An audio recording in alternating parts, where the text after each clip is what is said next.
Hindi naman siguro halata na nagustuhan ko tong brand na to kasi naman ganito na kadami yung chinek out ko. Plus, mura ko lang to nakuha since naka-sale to or parang presyong pamigay na ni seller. Comfortable to wear kasi tong brand natin kasi nano-wire siya, na malambot talaga siya at nagugustuhan ko dito, hindi kumukulubot yung pinakagitna nito.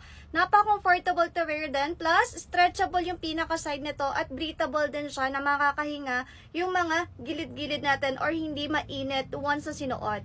Adjustable nga pala yung pinaka-strap na to kung saan pwede mo siyang luwagan at sikipan. Hindi pa nga pala natatanggal yung pinaka-strap na to, kaya naman napaka-comfortable to wear at hindi na lang talaga siya na basta-basta natatanggal. At ang kagandahan dito, meron siyang 4 na hook sa likod kung saan pwede mo din siyang luwagan at sikipan. At perfect na perfect din to sa mga outfit nyo or mga fitted top kasi hindi talaga siya bumabakat. At available nga pala to sa size 32 hanggang 40. Kaya naman kung naghahanap kayo ng affordable brand na abot kaya, na comfortable to wear, ito i-check out nyo na.